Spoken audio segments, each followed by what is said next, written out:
যে সেটা যে পশ্চিমবঙ্গে তৃণমূল সরকার বিধানসভায় ঘোষণা করুক যে পশ্চিমবঙ্গে কত ওয়াকফ সম্পত্তি আছে। 1,48,234টা ওয়াকফ সম্পত্তির তালিকা প্রকাশ করুক।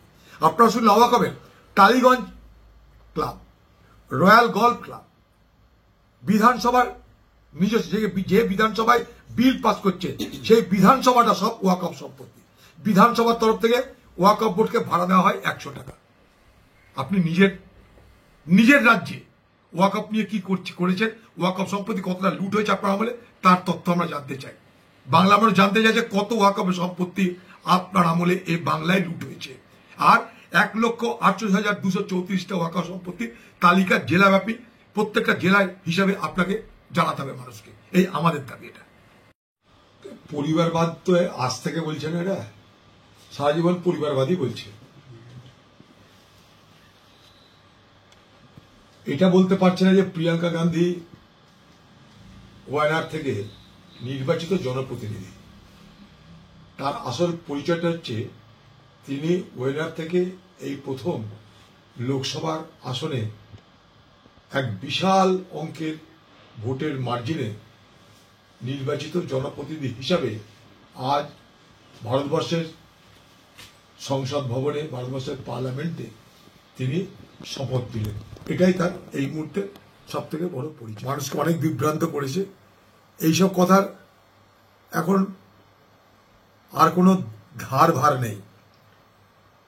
আপনারা বিজেপি পার্টির নেতাদের, তাদের পরিবার, তাদের আত্মীয় স্বজন, তারা কে কোথায় দেখুন। এটা একটা পলিটিক্যাল ফ্যামিলি, আজীবনের পলিটিক্যাল ফ্যামিলি। এটা আজকের না। গান্ধী পরিবার যতটা না পরিবার, তাতে একটা পলিটিক্যাল ফ্যামিলি। ভারতবর্ষের স্বাধীনতার সঙ্গে যাদের যোগসূত্র, যাদের সম্পর্ক, তো গান্ধী পরিবারকে তাই আমরা বলি কি, গান্ধী পরিবার একটা প্রতিষ্ঠান। সেটা একটা গোটা পরিবার এবং সে পরিবারটা একটা প্রতিষ্ঠান। Gandhi family is itself an institution. এটা একটা প্রতিষ্ঠান। তো স্বাভাবিকভাবেই বিজেপি পার্টির এ কথা বলা আর সাজে না।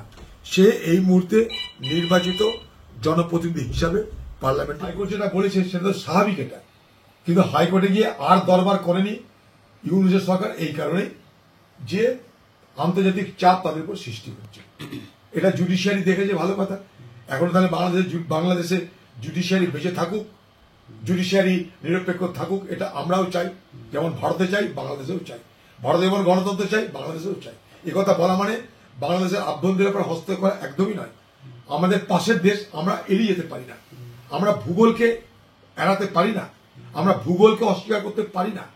যদি ভূগোলকে অস্বীকার করতে না পারি, তাহলে বাংলাদেশ আমাদের পড়োশী দেশ। তাই আমাদের ভালো লাগুক বা না লাগুক, এই পড়োশী দেশের ভালো মন্দ নিয়ে আমাদের থাকতেই। বাংলাদেশে যে চিন্ময় কৃষ্ণ দাস, যে তার হয়ে সওয়াল করতে গিয়ে, কালকে ওটা ছিল ওই অন্য আইনজীবী তার হয়ে সওয়াল করছিলেন, অন্য আইনজীবী মারা গেছেন, এটাও কারণ ছিল। তার আইনজীবী ছিলেন না, এটা পরে ক্লিয়ার হয়েছে। আচ্ছা, কালকে যখন চিন্ময় কৃষ্ণ দাসকে কোর্টে তোলা হয়েছিল, তারপরে অ্যাটর্নি জেনারেল রাত্রে যে তিনি বিবৃতি দিয়েছিলেন, তাতে ইসকনকে ব্যান করার প্রস্তাব রাখা হয়েছিল। আমার মনে হয় আন্তর্জাতিক বিশ্বের যে চাপ, কারণ ইসকন একটা আন্তর্জাতিক সংগঠন, তারা কখনো হিংসা করে বলে আমাদের জানা নাই, তারা কখনো রাইফেল বন্দুকের কারবার করে বলে আমাদের জানা নাই। এটা একটা আন্তর্জাতিক কৃষ্ণ ভক্তদের একটা দল। তাদের সঙ্গে বাংলার ঘনিষ্ঠ সম্পর্ক আছে, মায়াপুরের সম্পর্ক আছে, আপনারা জানেন। ইসকনের হেডকোয়ার্টার নাম মায়াপুর। তো আমাদের বক্তব্য তখন সারা আন্তর্জাতিক চাপ সৃষ্টি হয়েছে, কারণ আপনাদের কাছে ইসকনকে ব্যান করার প্রতিবাদে আমেরিকাতে, ইউরোপে সর্বত্র প্রতিবাদ মিছিল ধ্বনিত হয়েছে। আজকে বাংলাদেশের বিরাট সাহায্য আসে ইউনাইটেড নেশনস থেকে, বাংলাদেশের প্রচুর পরিমাণ আর্থিক সাহায্য আসে আমেরিকা থেকে, ইউরোপ থেকে। তাই স্বাভাবিকভাবেই সেখানটায় আর্থিক অসুবিধা তৈরি হতো, আর অনেক বিপদ তৈরি হতো তাদের। তারা অনেক বেশি একঘরে হয়ে পড়তেন। তাই বুদ্ধিমান ইউনুস, যে যতটা না বাংলাদেশি তার থেকে বেশি বিদেশি, সে বাংলাদেশি কম, বিদেশি বেশি, তিনি বুঝেছেন যে আর এগোলে আমরা বিচ্ছিন্ন হয়ে যাব, তাই এটাকে থামানো হয়েছে। আমরা তো বলছি না যে পশ্চিমবঙ্গ থেকে তৃণমূলের ক্যাডার পাঠিয়ে বাংলাদেশের সব ঠিকঠাক করে তা তো বলিনি আমরা। পশ্চিমবঙ্গ থেকে তৃণমূলের হারমাত বাহিনী তারা গ্রামে গঞ্জে বিরোধী দল কংগ্রেস সিপিএম তাদেরকে মেরে ধরে ঠান্ডা করতে পারে আমরা জানি, বাকি তাতে কোনো দম ঠোপ না সেটাও জানি আমরা। তো আমার প্রশ্ন এইখানে যে হঠাৎ তাহলে 21শে জুলাই আপনি আপনার প্রোগ্রামের কথা নিশ্চয় মনে আছে, শহীদ দিবসে আপনি কলকাতা থেকে বলেছিলেন, আপনার বক্তব্যটা একবার পড়ে নিতে পারেন নিজে নিজে, যে পাশে বাংলাদেশে খুব গন্ডগোল হচ্ছে, সেখান থেকে যদি কোনো মানুষের বিপদে তারা এই রাজ্যে প্রবেশ করে তাহলে আমি তাদেরকে সাদরে গ্রহণ করব, বিপদে পড়ে যদি তারা যদি আসে। একথা আপনি বলেছেন, আমরা বলিনি। আমার বক্তব্য সেইটা না। আপনাকে বিদেশে রাজনীতিতে হস্তক্ষেপ করতে কেউ বলেনি, ওটা আপনার ক্ষমতা নেই, এটা আমরা জানি আপনি কতদূর পারেন না পারেন।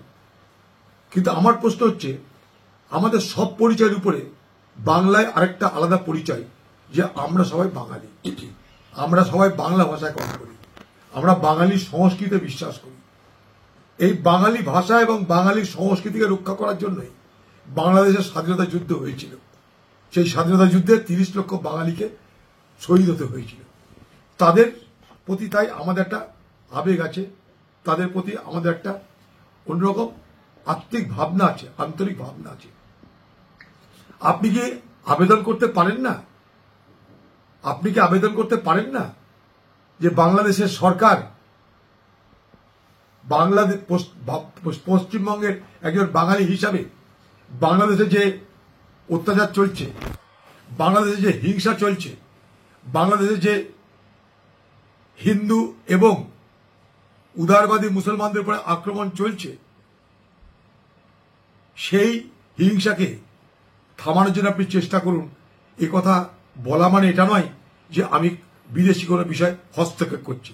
আমরা প্যালেস্টাইন নিয়ে বলি না, আমরা বলি প্যালেস্টাইন নিয়ে, ইউক্রেনের যুদ্ধ থামুক আমরা বলি না, অসুবিধা কি আছে? আমরা এখান থেকে বলিনি যে আমেরিকায় সাদা কালোর জাতি বিদ্বেষ না থাকে। আমরা বাংলা থেকে বলিনি যে সাউথ আফ্রিকায় জাতি বিদ্বেষ বন্ধ হোক। এর মতো অপরাধ কি আছে, অন্যায় কি আছে, মাথায় ঢুকছে না। সেগুলো কি বিদেশে হস্তক্ষেপ? আমরা ইসরায়েলের উপরে যে ইসরায়েলের যে হামলা, প্যালেস্টাইনের সাধারণ মানুষের উপরে শিশু মহিলাদের মৃত্যু হচ্ছে, হাজার হাজার প্যালেস্টাইনের শিশু মহিলা মারা যাচ্ছে, তাদের জন্য কি আমরা প্রতিবাদ করিনি?